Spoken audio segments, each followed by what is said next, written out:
Greetings, welcome to Dr. Durham's Musings. I'm Dr. Monique Durham, an educator, researcher, and advocate committed to examining the root causes of systemic inequities that continue to shape our communities.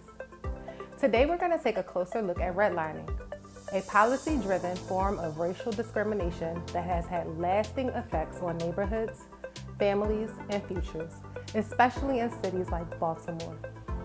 Understanding redlining is essential to understanding the present-day racial wealth gap, housing disparities, and community disinvestment. In this interview, I'll walk you through the history, the impacts, and the ongoing legacy of redlining, and why this knowledge is critical as we work toward peace building, equity, and justice. So let's dive in. Redlining is a discriminatory practice that has had lasting effects on African Americans and other communities of color. It refers to a pattern of disinvestment and obstructive lending practices that created major barriers to home ownership. It all began in the 1930s when the Homeowners Loan Corporation, or HOLC, and the Federal Home Loan Bank Board created color-coded maps. These maps were used to guide businesses and investors on where to lend and invest. Neighborhoods colored in green were marked as the best investment areas. These were predominantly white. Blue areas were considered desirable, yellow were seen as declining, and red areas were labeled high risk. These red areas were often heavily populated by Black communities.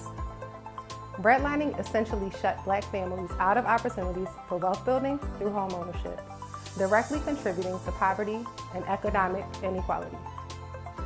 Now let's talk about the impacts of redlining. First, it created clear racial divisions in neighborhoods, which led to a lack of diversity and huge disparities. In fact, nearly 64% of areas once graded red are minority neighborhoods today. Second, it reinforced socioeconomic inequality. Home ownership is one of the biggest ways Americans build generational wealth, but redlining declined that opportunity to many. Today, African American wealth is only 5% of white wealth in America.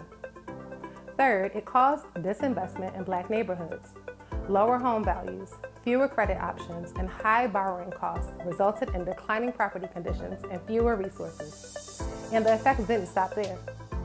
Health outcomes were also impacted.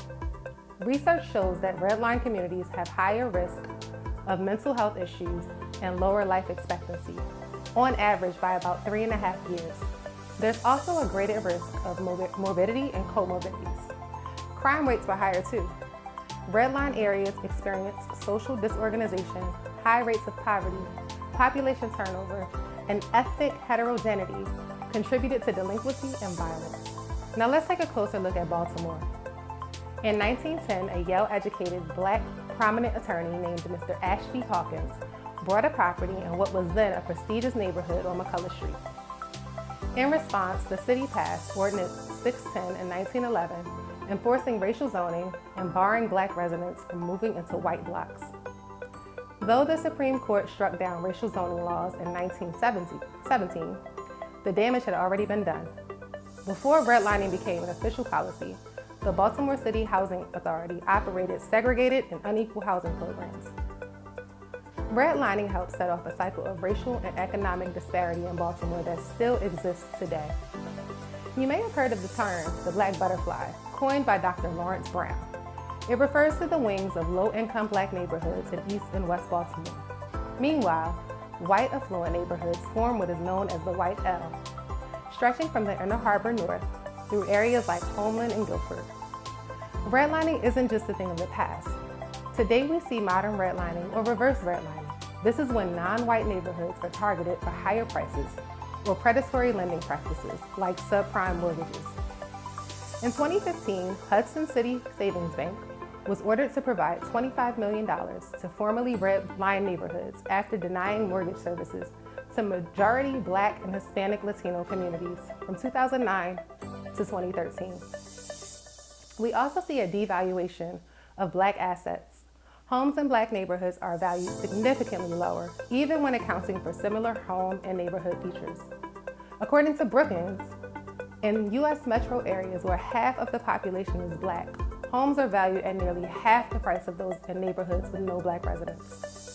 This devaluation stifles upward mobility for children of color in our affected neighborhoods and limits equitable access to opportunity. Redlining may no longer be legal, but its impact is still embedded in our landscapes, our policies, and our lived realities.